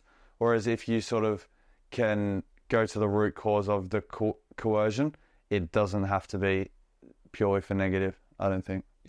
Yeah, okay. Yeah. I think, the coercion part is definitely an interesting one. I think in most people's lives, unless you're like really, unless your ideology is so weak and your reward is so weak and then your ego is so manipulative, the coercion has the biggest effect. But most people aren't like that. But I think if the reward is huge, then it's easy to be coerced. And that's what we found in football, right? We would do anything for football clubs because they coerced us to thinking that the reward of being a professional footballer is amazing. You're going to have an amazing life and it's going to be your dream. Yeah. So what if you don't have that awareness that we spoke about previously with the reward that it isn't the end goal, then you're more likely to be coerced into that. Yeah, definitely. And that can be linked with the reward. And then if your ideology is aligned with the reward, and your ego is intrinsic to the success of that objective, the coercion could be taken and fully ran with, and most likely it will be kind of found out and exposed through, whether it's you get rejected from that club in the end. Then you're realizing, you had the blinders on all along. Things like that. It's easiest to see when you can be coerced. And I think coercion and recognizing that you are being coerced, you can only say that in hindsight, which is, which makes it really difficult. Yeah. I think there'd probably be moments where you can kind of like pick up on like, oh, maybe that's a bit of a red flag. Yeah. Like, oh, why is she sending me 2,000 emails a day? Yeah, you'd probably start asking questions, wouldn't you? Yeah, but actually that's an interesting one, right? Because the ego, that's where the ego was linked, such a weak ego that you're then seeking that validation that then you are allowing coercion to happen. That you're really just leaving yourself so vulnerable and susceptible, which is why people are so easily manipulated to join a cult, for example. I got asked to join a pyramid scheme the other day. Seriously? Yeah. Did you? Obviously. That's why I'm here today. So, at the end of this question, at the end of the podcast, I was actually going to get you to sign a waiver for me. Yeah, that's all right. I'll sign my life away. Yeah. I can't read anyway, so it's all right. So, like where people are so vulnerable that their ideology is almost being like manipulated to a degree. Yeah. They then are, it's so interesting to see. Like, it's an interesting case study, right? If you were to drink that, that shot glass, count it out from 10, it's like, why are you doing that? Well, the ego or the reward probably is like, everyone's doing it, I'll do it. I want to be part of something. Yeah. Yeah. So when you get people who are wanting to be part of something, you can coerce them easily. Yeah. Because Yeah. their reward tolerance is either really low or Yeah. it's like they just want to be a part of something. Yeah. And that's why acknowledging and having a greater knowledge about your own ego is so valuable. Yeah. So that you know what, like you said before, you know what you're more likely to be manipulated Yeah. from. Yes. Yeah. And when we first spoke about this together, that was like when I said to you, okay, now that I at least know that I can be, you know, manipulated through X, Y, and Z, Yeah. now I just got to know if anyone ever poses it to me, and they can wrap it in a bow tie and whatnot, and I'll probably fall for it Yeah. because it looks really nice. Yeah. But if I have at least an awareness of that, Yeah. then I can probably find out maybe halfway through or at the beginning stages. But you got to be cautious to not live life through like Constant fear. yeah, in constant fear, right? If you're second guessing every time someone is almost like offering you something or Yeah. whatever it may be, it's I don't think you'll fully be able to enjoy and like absorb life. Yeah, that's actually what we spoke about. Where remember when I said how like 9 times out of 10, that if you go into a situation where you're believing you're going to be exploited, 9 times out of 10 you probably won't, but Yeah. that one time that you are, Yeah. you just got to make sure that you go in blindly, and you know, if it is 1 out of 10, hopefully it's not. Yeah. Well, there probably are people. Yeah. You got to make sure that the other 9 times outweigh the one. Yeah, exactly. And that's where, like, I give the example of what I'm doing in business.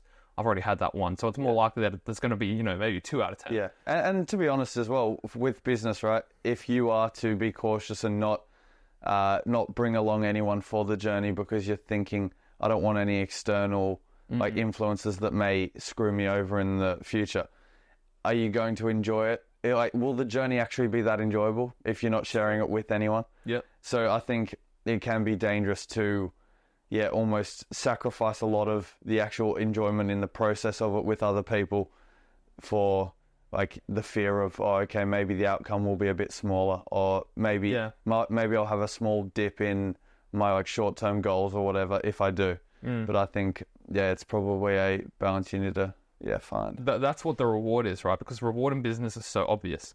Where reward in football is, the reward in football is there, but most footballers know how difficult it is to get there, and they also are okay with having other rewards outside of the main reward of making money. Yeah. Because it's also, they love the game. Yeah. So the reward isn't necessarily just motivated by the financials. Yeah. Yeah. So in business, it's more black and white, right? Like the reason why someone will scam me $17,000 is because he'll use me for his business to make more money. Yeah. Right? It's not so that he can, you know, kick a ball better or get kids to kick a ball better. It's just because he wants to make more money. Yeah. Or doesn't want to spend as much money. Yeah. So that's where, that can be really exploited a lot. Yeah, and with industries where there's a lot of money, it's going to be more prevalent for sure. Yeah, 100%. Now, what I have here is kind of for the viewers listening. That doesn't make sense.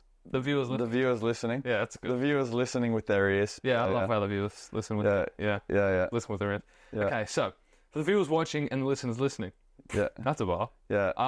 Well done. How you can understand someone's rights. So, reward. The scenario that you can kind of pose to someone, or you can even pose to yourself. You're given a choice between 2 projects at work, one high-risk stakes project that, if successful, could significantly advance your career, but comes with a risk of failure. The other is a safer, less demanding project that guarantees steady progress, but without much recognition. Which project would you choose and why? So that's kind of like outlining how someone's reward could be changed, right? If your reward is based on your own personal success or of development or financial, that is that dictation of reward, but also most likely is linked with your ideology. Yeah. So the other questions that I've got here, and these are literally just points for me to give to the viewers watching and the listeners listening. Well done. Yeah. To think about just as a reflection point. So don't mind me if I'm blabbering on here, but just so they take away a golden nugget. Yeah. Ideology. So imagine you have the opportunity to volunteer for a cause you deeply care about, but it requires a significant time commitment and there is no monetary compensation. How would you decide whether or not to take this commitment? Which is talking about the ideology if you would do things for people or if you would only do things for yourself, which is linked to ego. Yeah. So if I was to do things only for others, then my ego is probably like, oh yeah, I want to do things for others. Yeah. Where actually the reward in that is in your ego. Yeah. And if someone was to say to you, no, there's some selfish motives behind that, you'd obviously take offense. Yes. Which shows that you've got an ego. Which shows, yeah, that's actually facts. Yeah. Yeah, because it's like the like or almost like moral high grounding. Yeah, it is. Which is very egocentric. Yeah. And I think that's how you can sort of tell your ego as well, what you become defensive of.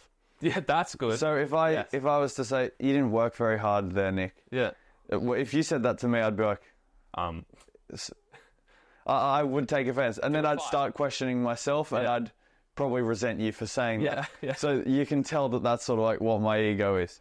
Yeah. That is actually a really good point. I haven't thought about that, but that's actually a very easy way to find out. Yeah, so see what you get pissed off about, and then there's your ego. Start offending people, guys. Yeah. If there's one golden nugget. Yeah. There's one golden nugget. Tell your mum that she stinks. Yeah. All right. So coercion. You find out that a close colleague has been making unethical decisions that benefit the company. If you report them, it could lead to a big scandal and potentially harm your career. If you don't, the unethical behavior will continue. What would you do? So the coercion part, obviously, as we said, it's a little bit more like black and white in terms of seeing those signs, but then it also does have impact on your reward. Yeah.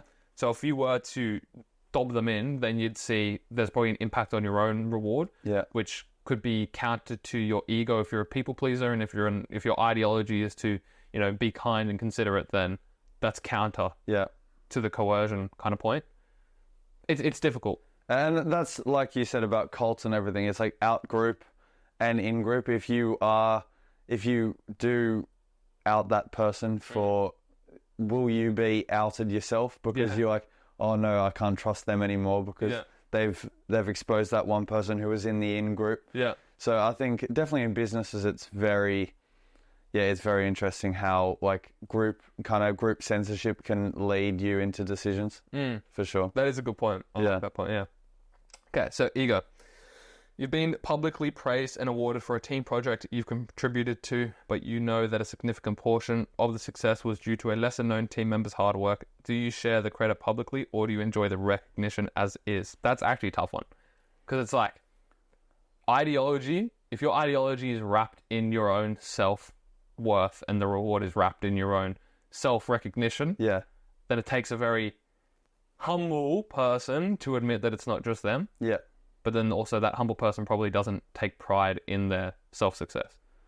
Yeah, and you'd hope that, like, more in the process, you'd actually, that lesser-known team member who contributed, you've made them feel like they're contributing a lot, so that if you did get the success because you're a higher person, you're not going to turn back and be like, don't give me the success, give it to this person. But you'd hope that they know, the lesser team member, that throughout the journey that they actually did contribute and that their contributions matter. Yeah. I think that's... And in that situation, though, if that person was to then say... So if I was being praised for the work, but then I was to put that person in front and say, no, it was all them. Yeah. I'm probably being like, look at me. Yeah, exactly. I'm being humble right now. Yeah, exactly right. That's ego. Yeah, yeah. And it's not necessarily to say that ego's bad. Like, a blanket statement saying ego's bad isn't a fair thing to say because everyone has it. Yeah. People are better at disguising it just to be morally perceived as nicer. But the same guy who stares at himself from a mirror for 10 hours would have a similar level of ego as the guy who says, no, it's not me. It's not me. Yeah. It's all... That guy still has an ego. It's a bit like... ego is literally like Tim Grover's dark side, right? Yes. Is Michael Jordan. So Michael Jordan's ego is... Well, it's driven him to be how successful he is. But then it's also... made him lose a lot of money, and it's his ego that's worked against him. But would you say that's a healthy ego? It's healthy for the basketball pursuit. Exactly right. So that's where it's like quantifiable. Yeah. For one specific thing. Yeah, yeah. So it is. It's very. It's so varied. Yeah. Your ego. Yeah. 100%. That is tough. Now, you've got some questions for me. Yes, I do. I've got a couple to finish off. All right. See, now you're not in control. Look at him sweating. So, what would make your main pursuit more rewarding? Okay. All of my current pursuits are long-term and very distant for gratifying. Yeah. So, football.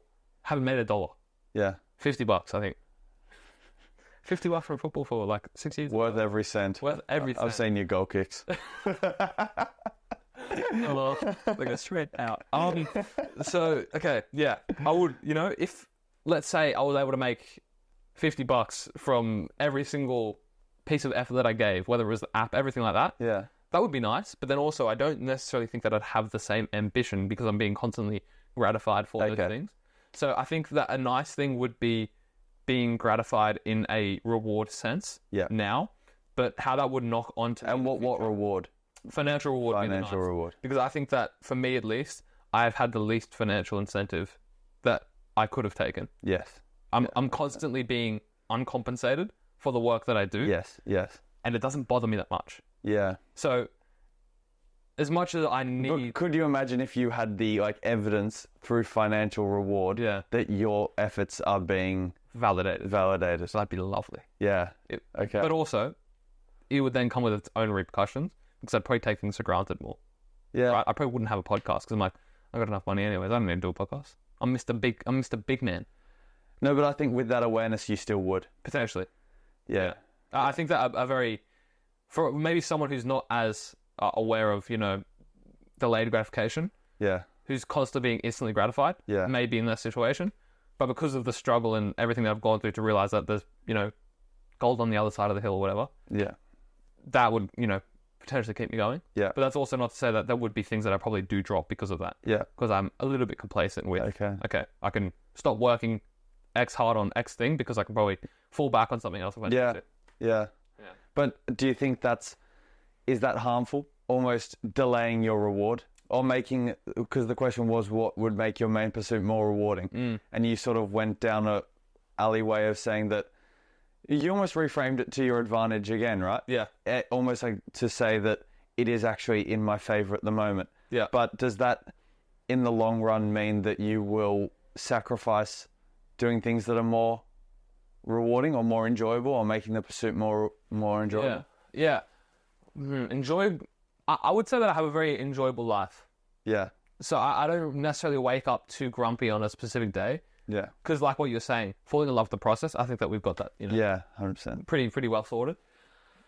So enjoyable, I'd say maybe then doing it with more people, but also I don't think I can afford to do it with more people right now. Yeah. Because then that also then comes with its own repercussions. So I think that there's so many trade-offs that I won't necessarily know what's right or wrong until I've done it. Yeah. So I'd rather risk so much of that capital now when I can get ahead of so many other people. Yeah. And then deal with that type of stuff later on. Yeah. Have that, delayed, that delayed reward is also something, but also then being aware that, I might die tomorrow. Yeah.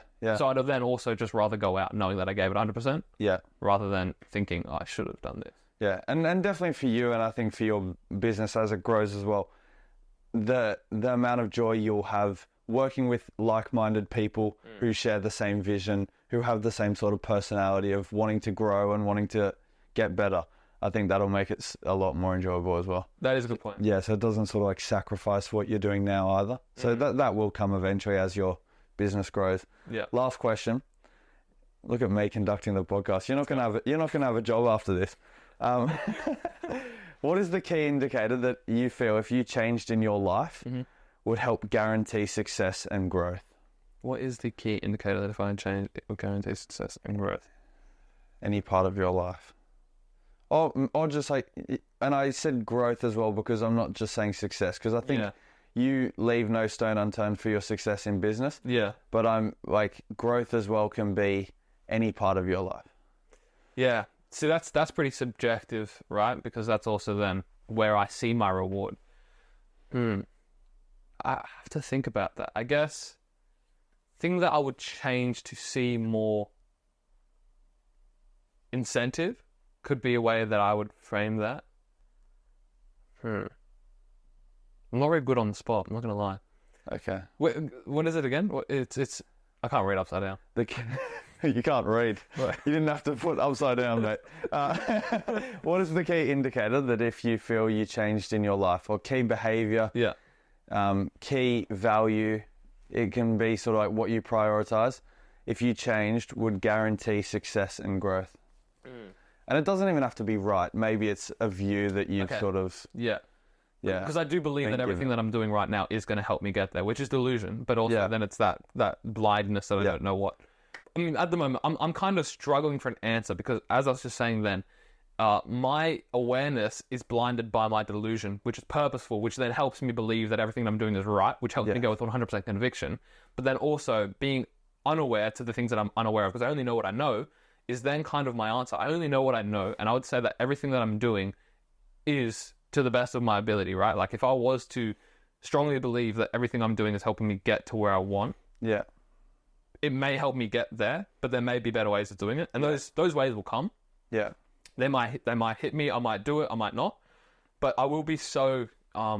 It's almost having faith in the journey there, right? Yeah. That's actually, and it's that is a good way to be. It's almost like having that confidence to know that you will succeed regardless, and not being, almost being patient with the road that will get you there. Yeah, and I think my ideology is not rooted in success that most people see success as. There is a degree that for me to get there, I have to have a financial reward, because for me to even start caring about becoming the best version of myself, I can't be homeless. Yeah. Right? So there has to be a degree of financial freedom, which is exactly what I've talked to you about before, how both of my businesses that I've started, Live Free and the SCULPTED app, are both helping me get to where I want to go. Yeah, yeah. So, and there's other things that I've also then started, like a group of, it's called Connexum, where we've got like entrepreneurs who then, we can join this group, we just have a weekly call, and then we just share all of our things about business together. Yeah, yeah. And that's another thing that's just helping me get to where I want. Yeah. Which is delusion, but it's purposeful. What was your answer to the question? Mine would be skin in the game. So almost, you do it really well in terms of like your social media presence and like putting what you're doing out there. I think it's tough, obviously, for me because I'm not a trained psychologist yet. So for the path that I want to go down... Sorry, according to this podcast, the title you will be, by the way. Just gets better. Yeah. So according to the title, I am a trained psychologist, but officially, if they're still watching now, they're deep in and they deserve to know I'm not officially a trained psychologist. So almost my resistance is if I am to almost like preach and like put skin in the game and be like, this is my name to what I'm saying now, it's almost, it cannot work against my qualifications because I don't have that level of, it's not as if I'm just saying from my experience. If I'm trying to talk about psychology now from a background of where I'm not really, one day I'm not going to have the knowledge that I will have one day, so it could work against my reputation and my name as a psychologist in the future. But I do think that having skin in the game almost keeps you more accountable to sort of like a path you're going down or whatever. So I think that's an indicator that if I improved on, if I sort of like had more skin in the game and thinking that, there's not people relying on me, but in that sense, I would guarantee more growth, definitely more growth. I wouldn't say success, but more growth in terms of, how I progressed. That's an interesting one because you make that example of the social media side and how that could then haunt you. Yeah. Jordan Peterson. Yes. Right? He was so outspoken that if he hadn't done that, he would still be a clinical psychologist in wherever, right? Yes, yeah. But because he was so outspoken and because his views were so publicized, he was then put on a pedestal to be criticized massively. Yeah. Which was then used against him. Yeah. He would probably have as many clients as he used to, maybe a bit more just through natural growth. Yeah. Without the social media. Yeah. When, if he was in like Winnipeg or whatever, I don't know where he's from. Yeah. Probably Winnipeg. Certainly like small Canadian. Yeah. Please be in Canada. Yeah. Imagine if it's not in Canada. I'm pretty sure Winnipeg's in Canada. I can't tell you. Okay, good. Okay. No one fact checked that. Let's just assume Winnipeg's in Canada. And so I don't think Jordan Peterson, he would have had natural just growth through being a good psychologist. And he was a lecturer at a college. But I think something like that, you also then can't quantify that to say if that's going to help you achieve X metric, right? Yeah. It could be the detriment. Yeah. But then it could, but what I'm saying, definitely for me as well, is it could open doors to opportunities and people that I may not meet. So if I have skin in the game, it almost widens my network already. And whereas, I mean, it's sort of Stephen Bartlett's 5 pillars, right? Yep. I'm what holds me back is the knowledge and skills.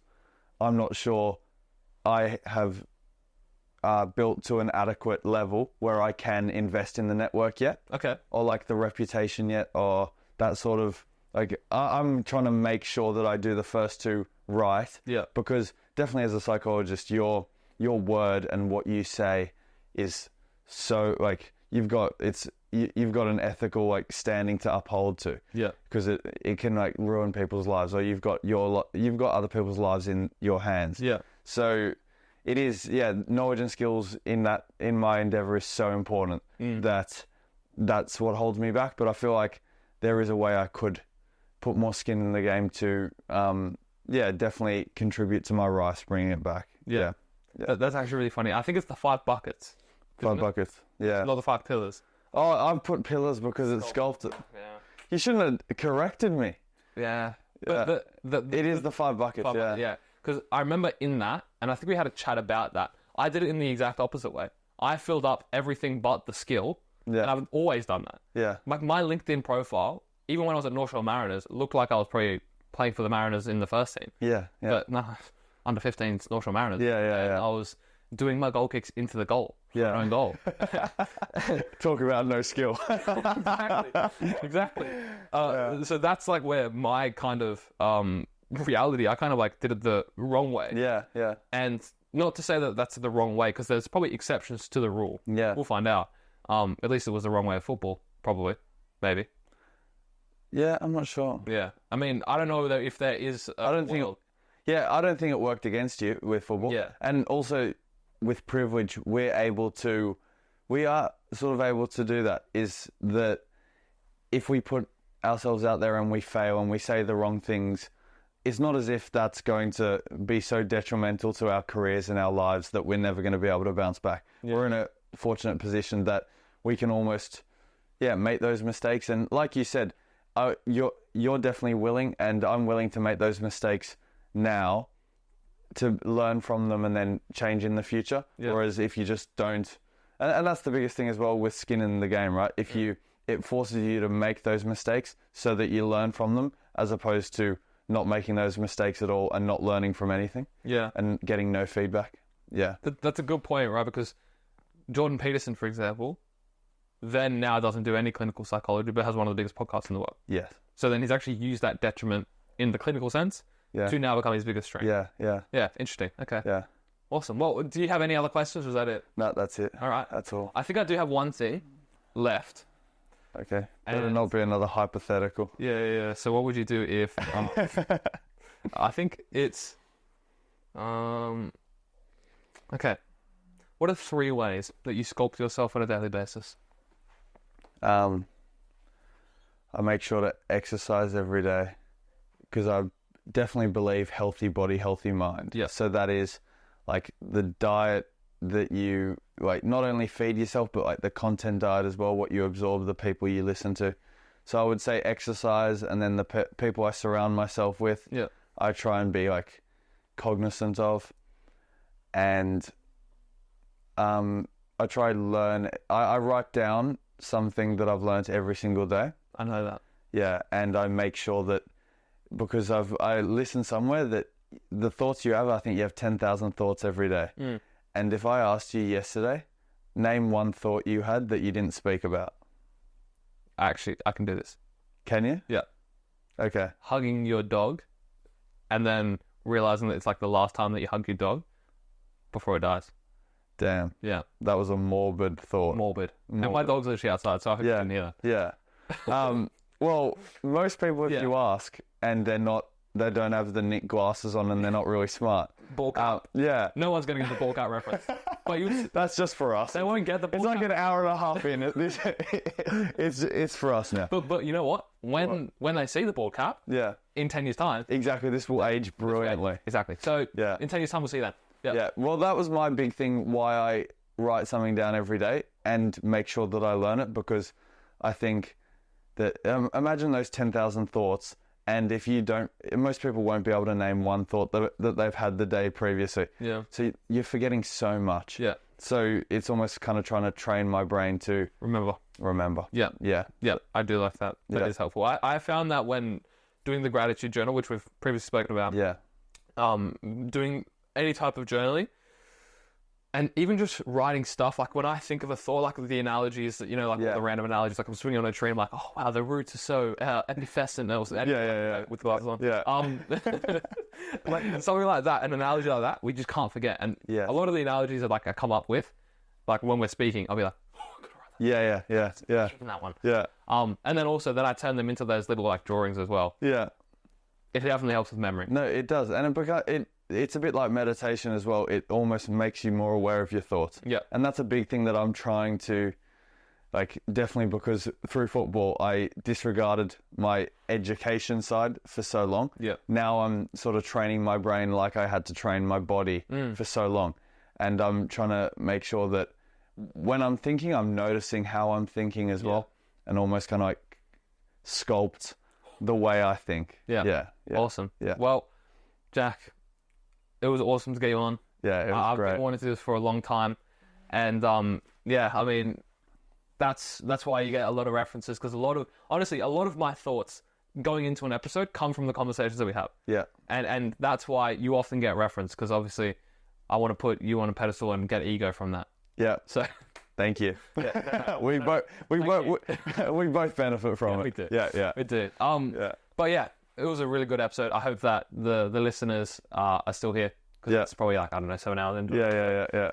But yeah, it was awesome to get you on, and we definitely have to run this back in the future as well. 100%. 100%, mate. Awesome. Easy. I appreciate it. Thank you. That was good.